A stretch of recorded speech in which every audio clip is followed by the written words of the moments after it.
Muito bem, alunos do MEC, vamos lá ao nosso segundo tempo de aula. De cara, falar sobre testes do corpo eletrônico, porque cada vez mais temos hoje nas oficinas equipamentos de teste do corpo de borboleta, ou seja, ferramentas que simulam o funcionamento na bancada, fora, o que ajuda muito no diagnóstico. Por quê? Muitas vezes, para você testar um corpo no carro, tem que pegar uma outra peça de um outro carro que esteja bom para comprovar o seu funcionamento. Bom, nem sempre isso é possível, né?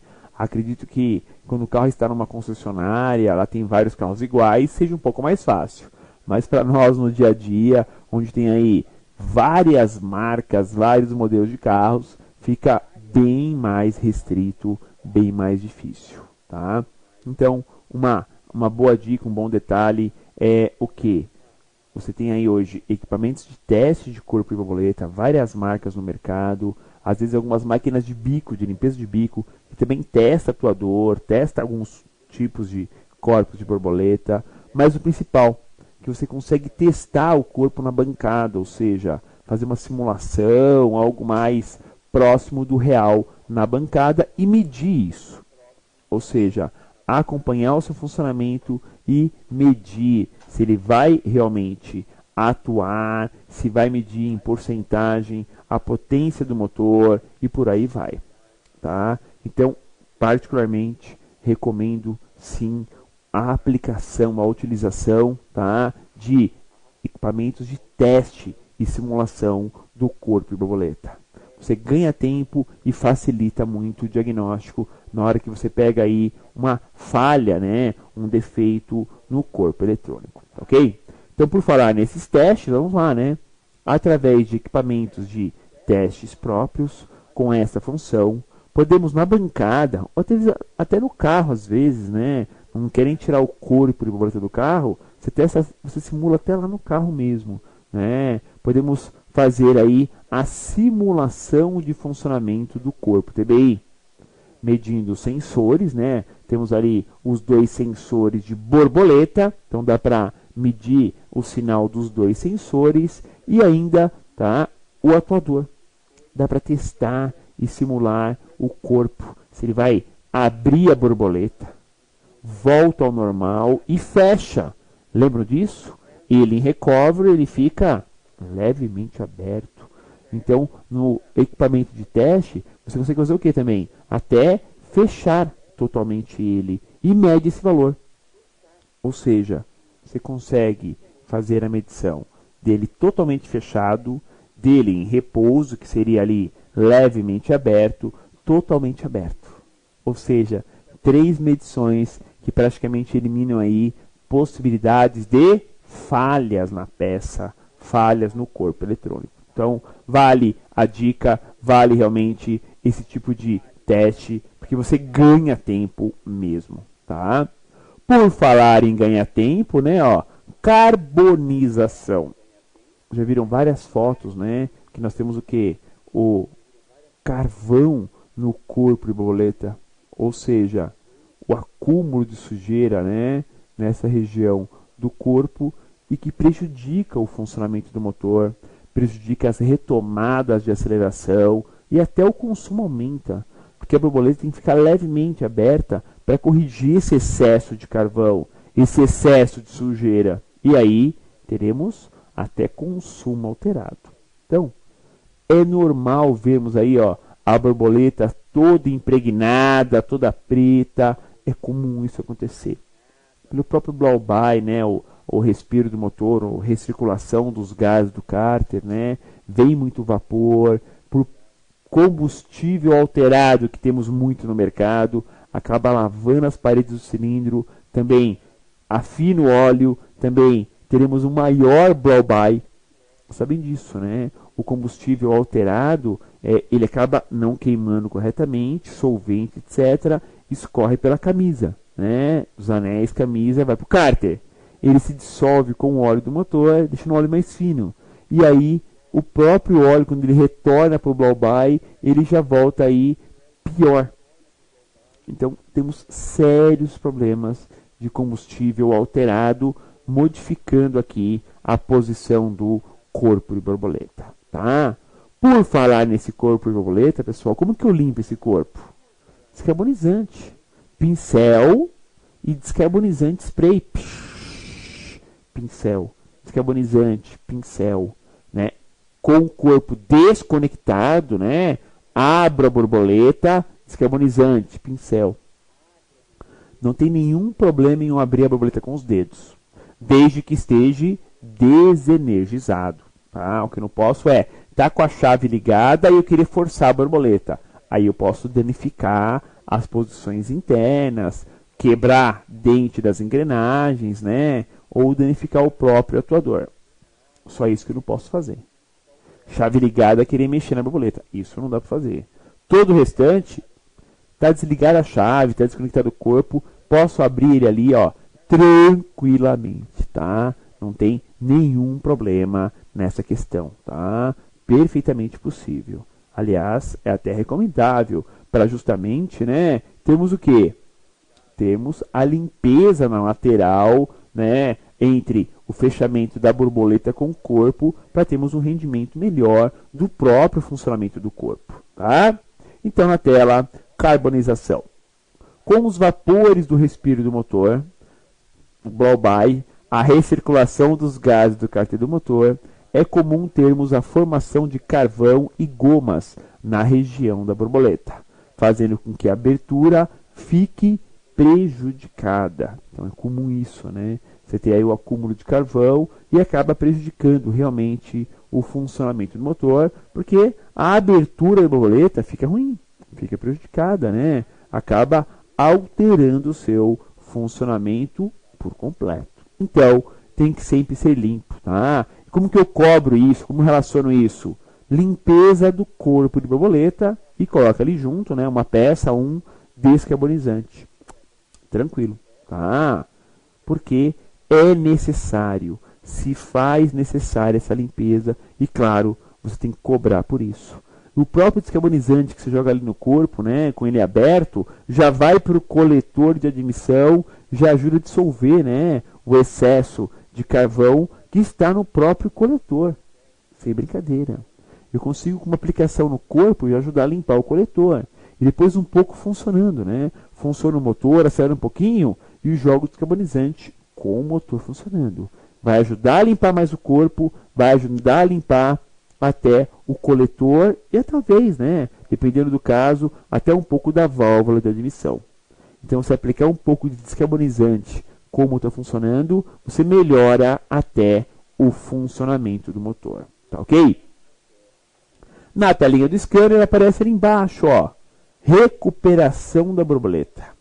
Ó, essa telinha é quase toda de borboleta, né? Ó, lá em cima massa de ar, depois, ó, posição da borboleta,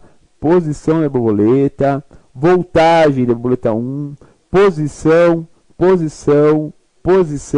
e depois recuperação da borboleta. O que é isso?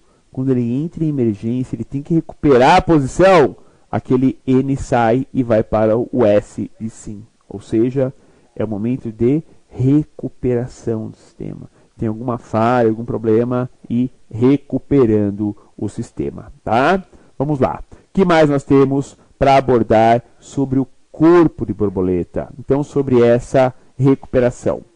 É uma medição apresentada via scanner que representa a recuperação da posição do eixo, principalmente quando ele está sujo.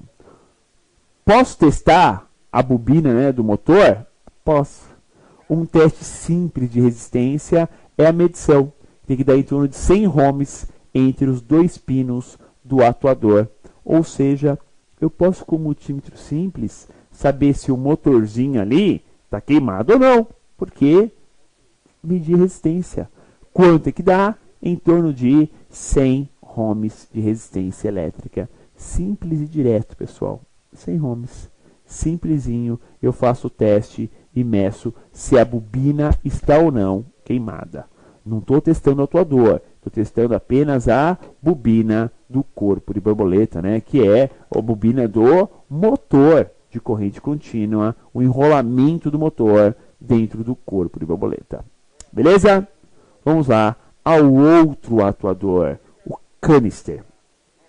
Vejam aí, ó, o motor, né, e-torque sem a tampa superior, né, bobina em cima, velas no centro, né, do cabeçote, embora esse carro tenha um comando só, né, então ele não está bem no centro, está um pouco deslocado, né, porque embora seja um motor 16 válvulas, ele tem um comando só, não tem dois comandos para as velas ficarem bem no meio, tem um comando só. Então as velas ficam levemente deslocadas. E temos ali os 4 injetores. E aí em destaque, nesse retângulo em vermelho, temos a válvula de purga do canister. Então aqui é a válvula de purga. Ela é o atuador do sistema. Mas temos mais peças no sistema. Lá atrás, junto do tanque, temos o canister. Ou seja, a caixa de carvão ativado que vai reter esses vapores de gasolina até que eles sejam conduzidos lá para frente para, após passar pela válvula de purga, entrarem na admissão e queimar junto com a mistura ar e combustível. É isso. Os vapores do tanque vão ser minimizados a zero.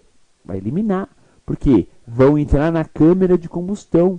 Vão queimar junto com o ar e o combustível e serão eximados. Praticamente você elimina os vapores do tanque com o procedimento, com a aplicação do sistema canister. Tá? Então aí, na tela em destaque, a válvula de purga do canister, tá? Um solenoide do tipo abre e fecha. De um lado, na mangueira azul, vai lá atrás para o carro, para a caixa do carvão ativado, para o canister em si, que vai estar com a captação dos vapores na parte de cima do tanque. Então, na parte de cima do tanque, onde estão os vapores, temos a captação desses vapores. Eles vão para a caixa de carvão, aguardando a válvula de purga ser aberta. Quando ela abrir, a própria depressão, né, a pressão negativa, vai fazer com que a pressão atmosférica empurre esses vapores para a admissão. É automático. Ele vem sozinho aqui para frente, os vapores do tanque de combustível, para eliminar esses poluentes evaporativos. Isso que é importante entender. São poluentes evaporativos. Vamos lá. Canister, né? O atuador em si, né, é a válvula de purga do canister. O sistema inteiro chama canister, mas o atuador é a válvula. Então, é uma eletroválvula responsável pela limpeza do sistema canister, um sistema que retém os vapores do tanque de combustível e no momento certo, na hora certa, libera-os para a admissão junto do coletor de admissão. Ou seja, é pela válvula de purga que temos todo o controle do sistema. E é a válvula de purga o atuador do sistema, ou seja, é aquele que você pode ir lá testar, medir, simular, para justamente ter certeza que o canister está ou não funcionando. É a forma de lá medir e simular.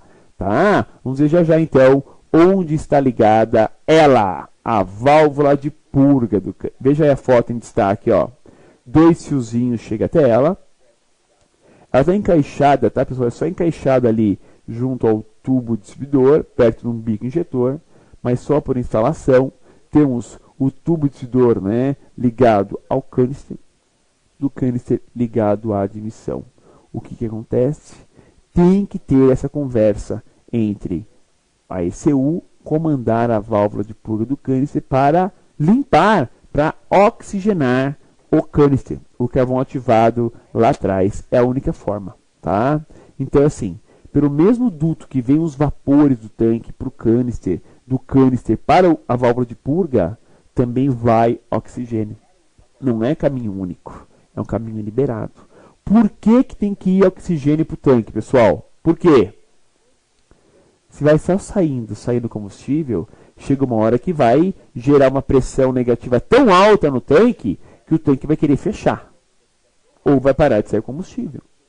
Então, tem que entrar ar no tanque. Se não entrar ar, não sai o combustível, pessoal. Isso é, né, é uma lei simples, né, da física. Se não entrar oxigênio, não sai o líquido. Tem jeito. Então, uma das funções também da purga do canister é essa de oxigenar o tanque, voltar oxigênio lá atrás para o tanque de combustível. Acionamento. Com uma resistência de cerca de 20 ohms, então, se você quiser medir a resistência do atuador, vai lá, multímetro, pode medir. Desse atuador, via fusível 11, passando pelo relé 09, e o comando negativo é efetuado pelo ECU via pino A14. Ou seja, o positivo vem direto da caixa de relés e o negativo é pelo pino A14, ou seja, a ECU controla o pulso negativo através do pino A14, controlando a abertura da válvula de purga. Ok? Muito bem. Aqui a telinha dos relés, e lembrando, né, que é pelo relé 9 que nós temos o positivo para a válvula de purga do canister. Ainda aqui, relé 9, né, lá da central do vão do motor. E aqui a central do veículo, a unidade de gerenciamento eletrônico desse motor. Vamos lá a mais uma dica aqui no seu UMEC. O acionamento do corpo eletrônico através de equipamentos de testes que medem seus valores e até a sua performance auxiliam muito no momento de testes e reparo do veículo, pois são muitos corpos diferentes no mercado. Não é para você ter aí 10, 12 de modelos de corpos diferentes. Não dá, né? Então, tem que ter essa peça antes de dar o defeito.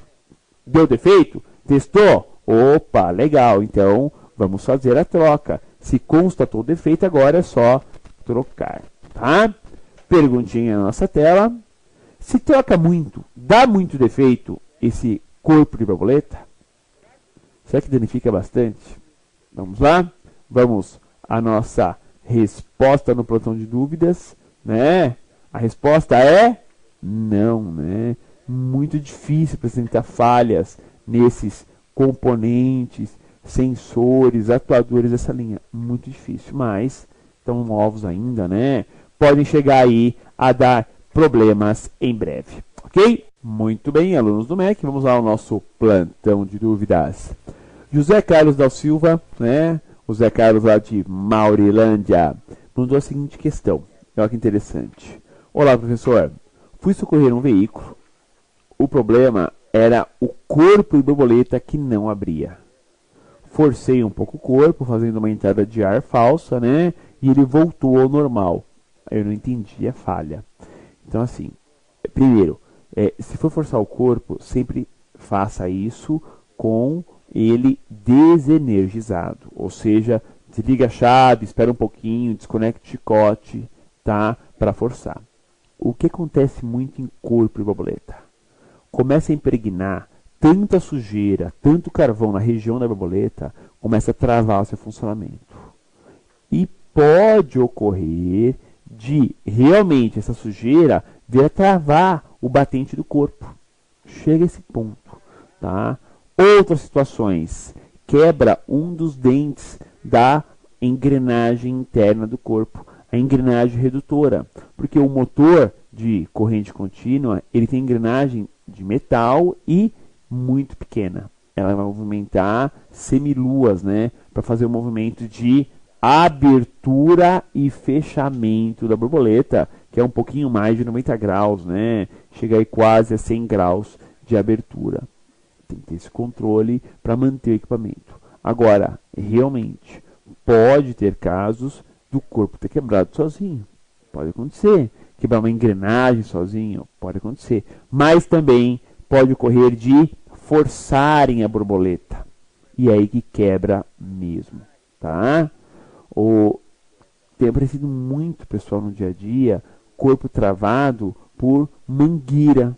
A mangueira de entrada do ar, né? A mangueira sanfonada, começa a ressecar, solta pedaço de borracha e trava lá no corpo. Ele trava mesmo. Literalmente ele chega a travar. Então, ter atenção, ter todos os cuidados na hora da manutenção, desde mangueira, filtro de ar, tubulação de entrada, até o próprio corpo de borboleta, tá? Também pergunta sobre a programação. Como que eu faço a programação desse corpo de borboleta? Bom, inicialmente ela é automática. Você ligou a ignição, aí você vai acionar o corpo, fechar ele, fechar totalmente para depois começar a atuar. Ou seja, é um aprendizado praticamente, né, natural. Um aprendizado só de ligar a chave, ele já faz isso. Também via scanner, eu consigo fazer alguns controles, alguns comandos de atuadores e também de ajuste, tá? Mas na prática, pessoal, normalmente quando você limpa o corpo, só um teste efetivamente prático você faz a adaptação. Não precisa entrar com o scanner, pelo menos nessa linha, para fazer essa adaptação, tá? E esse corpo de borboleta em si, muito difícil estragar. Mas esse na linha Fiat, muito difícil apresentar defeito. Não, impossível. Pode acontecer também, tá? Dele apresentar defeito. Perguntaram para mim se é comum a válvula de purga travar aberta. Bom, a válvula de purga, como ele é um abre e fecha, ele pode travar tanto aberto quanto fechado. Quando ele trava fechado, você não vai ter sintoma nenhum no carro. Por quê? O canister não vai funcionar. Ou seja, a pressão no tanque, né, vai começar a aumentar e aí vai abrir lá atrás a válvula de segurança. E os vapores vão para o meio ambiente. Então isso é ruim para o meio ambiente. Tá? Mas tecnicamente para o carro não afeta em nada. Não afeta. O sistema não precisa do canister para funcionar. O canister é um controle a mais de poluente. Nesse caso, um controle de poluente evaporativo. Agora, se ele trava aberto, é mais raro, mas pode acontecer trava aberto. Se a válvula de purga trava aberta, teremos uma falsa entrada de ar, ou seja, vai entrar pela borboleta, mas também pela falsa entrada de ar. Não tem jeito, né? Então, teremos sérios problemas de controle, de rotação, etc., com o canister travado aberto. Mas é muito mais raro. O mais comum, pessoal, assim, efetivamente na prática, sabe o que é? Carro que vem de funilha de pintura, de lanternagem, após uma colisão, ter lá o canister meio que eliminado, mangueira cortada, tampada, né? Coisas do gênero. Isso que é o mais comum. O pessoal não dá atenção ao canister.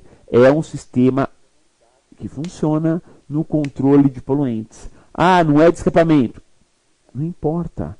É um tipo de poluente, o poluente evaporativo, ainda mais, né? Estamos falando de combustível, né? Se é gasolina, hidrocarbonetos, né? Ou seja, muito prejudicial à saúde. Então, tem que tomar o quê?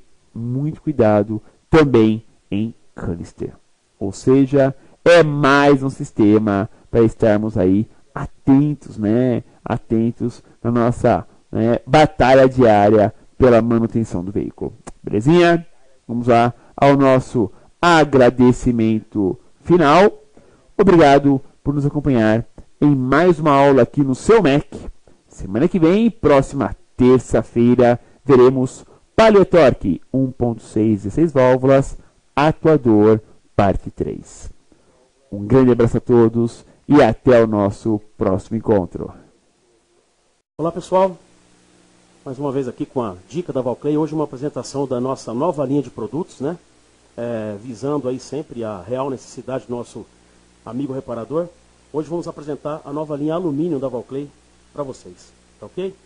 Nós desenvolvemos aí pensando no reparador, pensando na necessidade dos motores aí um pouquinho mais antigos e os modernos também, né? Lançamos essa nova linha de alumínio, né? Por exemplo, a linha dos motores Zetec Rocan, a nossa 1164 AL, né? Que é o código que significa alumínio, 1164 que é aplicado nos motores Zetec Rocan flexíveis a partir de 2005, o Export e o Fiesta, ok? Também a linha do motor Endura, tá pessoal, mais antiguinho, né? De 97 até 99, né? Ford Ka, Courier, Fiesta, né? Essa linha aqui de alumínio também, muito resistente. A linha Zetec a partir de 99, né? A característica predominante é o cotovelinho que é tortinho aqui.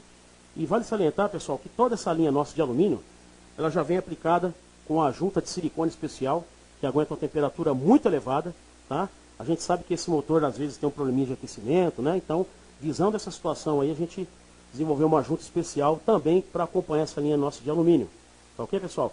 Lembrando sempre que esses motores, né, tem que tomar um cuidado muito especial com a linha de aditivos, porque geralmente, principalmente falando dessa peça elétrica, nossa 1164.100, o início de abertura do termostato ocorre aos 100 graus, dependendo do combustível que estiver utilizando no tanque do veículo. Tá ok, pessoal? Então, assim, se você utilizar apenas água no sistema, né, ou uma quantidade, um percentual de aditivo muito menor do que o recomendado pelo fabricante do motor, obviamente que essa água vai entrar em ebulição a partir dos 100 graus e o termostato nem abriu ainda, provocando um problema aí de aquecimento no motor, tá ok? Amigos reparadores, eu espero que vocês tenham gostado das dicas da Valclay Aquecimento. Para maiores informações, vou deixar aqui o meu e-mail, tá, pessoal? leandro@valclay.com.br. Qualquer dúvida sobre o produto, qualquer informação técnica, vocês podem estar entrando em contato através do e-mail ou pelo telefone 011 2033 1077 ou ainda pelo nosso site, que está muito bacana, tem o nosso catálogo eletrônico, é mais um meio de comunicação lá com o amigo reparador, www.valclay.com.br. Grande abraço.